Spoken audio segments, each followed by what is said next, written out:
Howdy. Welcome to our little yeah, our little release for a little tool we generated called AppLockerGEN, and I'm excited to share it. It's kind of neat. Been digging into lots of things related to like attack surface reduction, ASR, um, AppLocker, and I think next will be WDAC. Trying to find part of my research process. We talked about this last time for ASR Gen. Part of my research process is when I'm digging into these different tools or utilities like this is I want to break it down to understand how to create them, create like a policy, how to use it in PowerShell, what the logs look like, and my particular case, I'm writing a blog for it, and then also shipping new security content for ASR or AppLocker. And so, yeah, let's just dive in. Hi, it's Mike, threat researcher here at Splunk. And obviously, we like to geek out on atomics on a Friday. So that's where a lot of this happens. And so, yeah, so today, very excited to release this. I've been working on it for a little while now. The repo is available. It's called AppLockerGEN. And one day I'll figure out like how to really name my tools, or maybe I could like pay someone to like name them for me, because it's basically the same as like ASR Gen. Trying to find the repo link, and I'll share it in the chat if you want to follow along at home. But yeah, and then also you can access the site right now. It's live. There it's ASR or AppLocker. I'm going to get confused. It's AppLockerGen.streamlit.app. So first, here's the repo for those who would like to click along at home.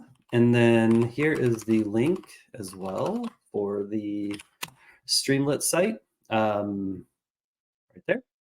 So two little links, and you can go and dig in, and everything's written in Python. It's really easy to understand, and Streamlit is great because you can pretty much do everything in there. Yeah, it's just powerful. So yeah, let me find out what the next slide is. Okay, cool. Let me share my screen. Let's go ahead and just dive into the site, and then we'll do a live demo digging into what it looks like on Windows. I think that makes sense. And let me just bring this window over here so I can see what you're seeing, because that's kind of cool. Sweet. So you probably have already clicked the link. That's exciting. Thank you for clicking a link from somebody randomly on the internet. But in this particular case, you got your landing page. You can watch this video live while we're live. That's cool. Or you can follow up on this afterwards. So if you haven't used AppLocker before, I've known about this tool for too long now, and I always find the Microsoft Docs to be so complex, and I just want to get straight to the point. I don't have all day to read these long docs and whatnot. So I'm just like, hey, like, let me get a policy. A, how do I use the policy? B, and then, where does it go? Where's the events come from? Things like that. I just want data. And so I started looking around at different AppLocker projects out there. There's one from Oddbar Mo, which we'll share some stuff from him in a bit. And then there's also there's an old tool out there called AppLocker. AppLocker was used like a PowerShell utility. It's pretty old now, I think. I don't think it's been updated in a few years. But AppLocker allowed you to kind of like use and manipulate the policies through the command line. And then Windows, Microsoft itself has a couple different AppLocker commandlets that you can use too, which are pretty neat. So the site today is not finished. I really wanted to get it out because I wanted to get some feedback, because I don't know how people are using AppLocker out there in the wild. And so in my particular use case, I'm like using a range. I'm just running some stuff. Things are either getting blocked or they're not, and I have to go and figure out why. So yeah, so on the left is your little menu, and to kind of start, it's as simple as clicking through the site here. A couple of features I noticed that were popular was, at least with AppLocker, was the policy combiner, or being able to combine two policies. And so what I did is I just more or less kind of duplicated the same thing inside of the Streamlit app. And let me pull up my policies because I forgot to do that.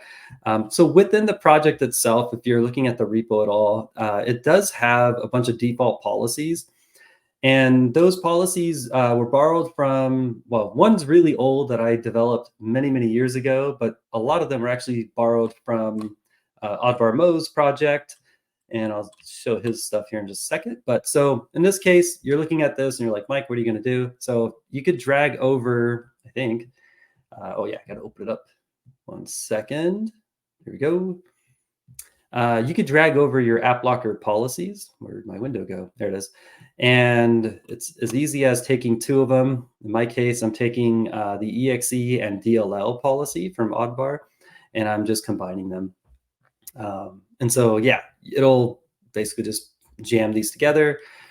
And then you can copy it and just go and put it inside your group policy and whatnot. I'll show that here in a second too. But it's as easy as that if you want to just combine them. The essentials page, I'm still working on. I have a few more things to add, but the high level is I cover the basis of the PowerShell commandlets. And this is actually pretty cool. If you've never used like the AppLocker policy or different the commandlets for it, you can run like this test one here.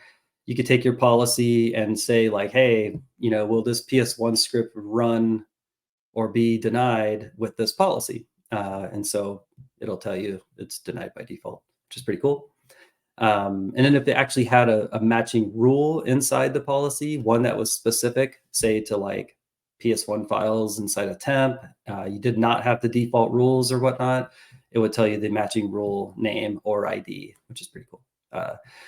Event viewer, we'll go into that. And then a long time ago now, Paul shared a really cool PowerShell command that basically dumps out all the event codes for a channel. And so in this case, I just dumped them all out, the ones that were at least important to me for AppLocker, and which helps to steer where you want to go look within the data and whatnot.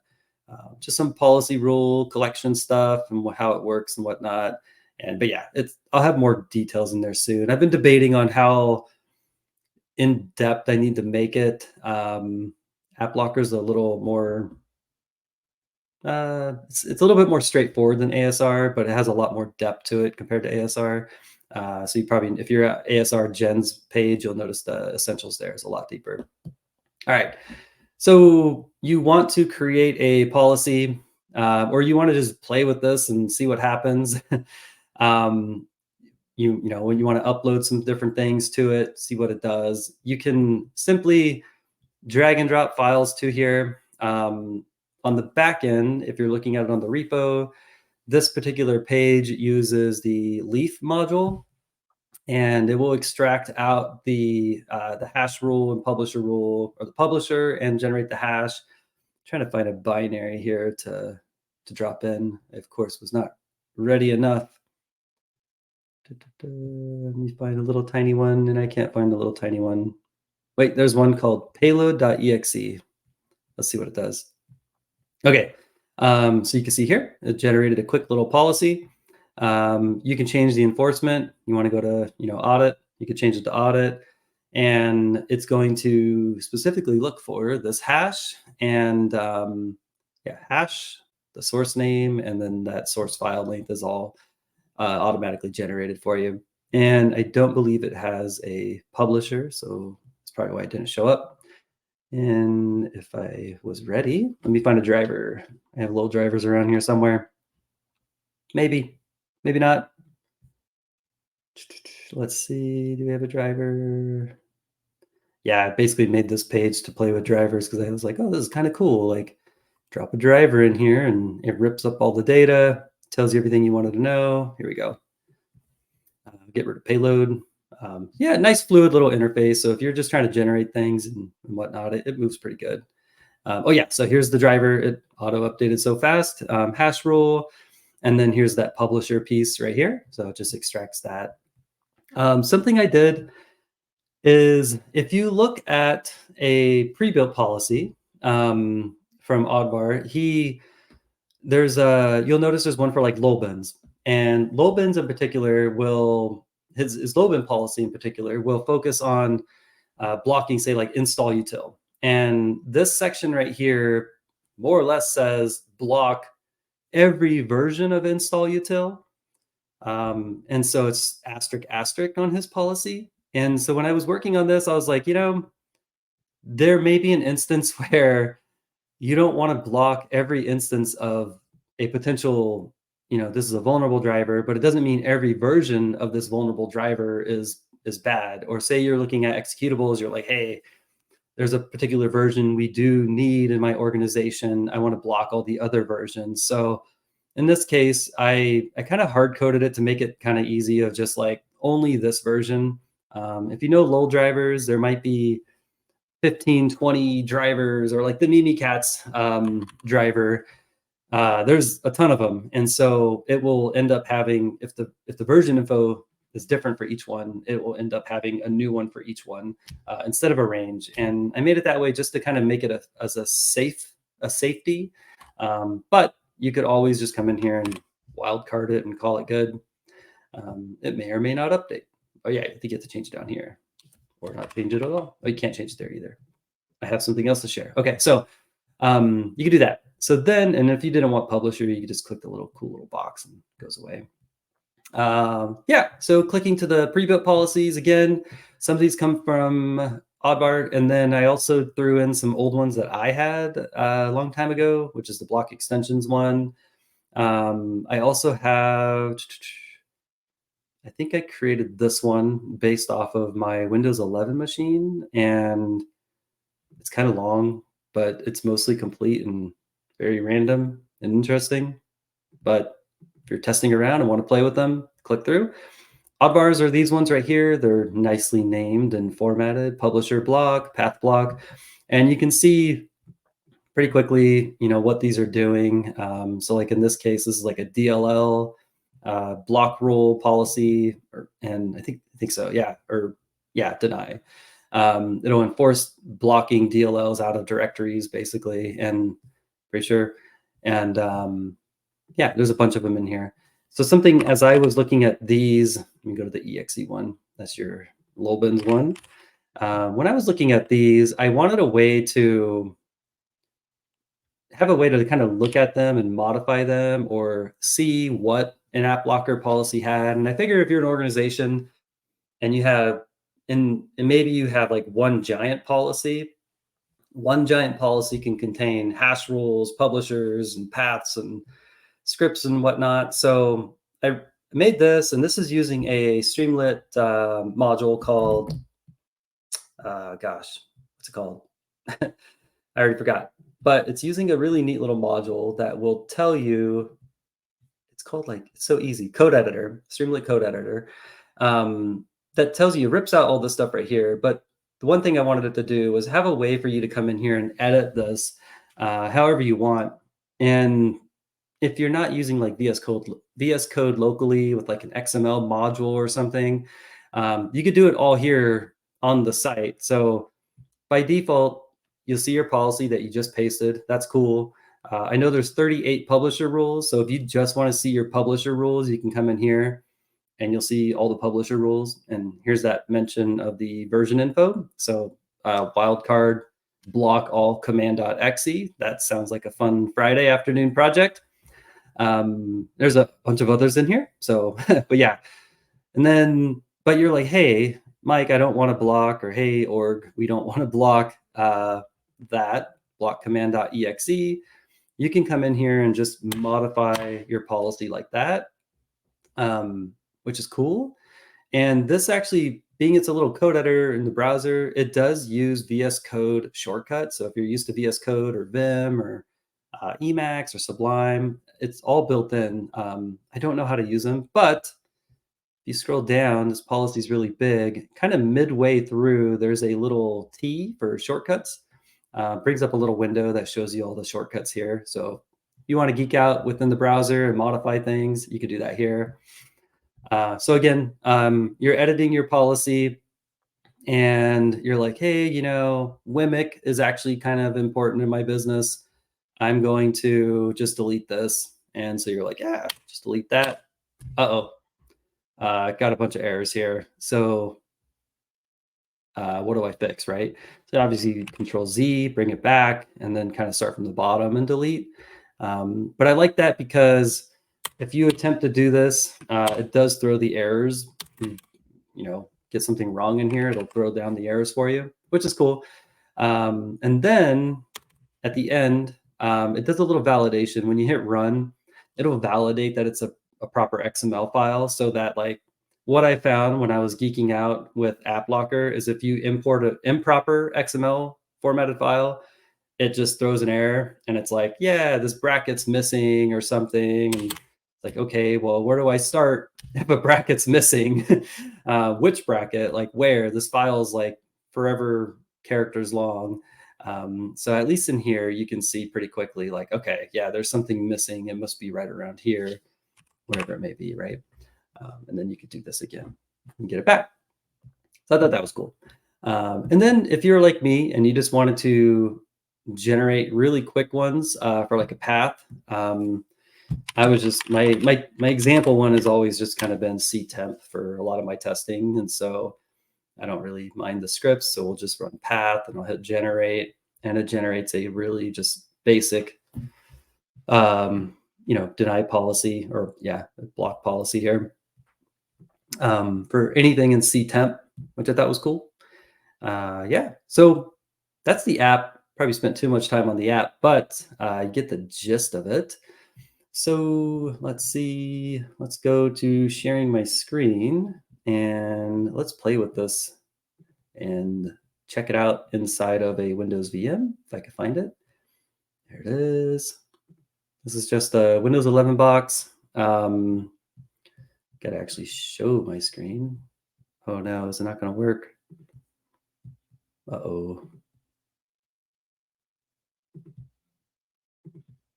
That's sad.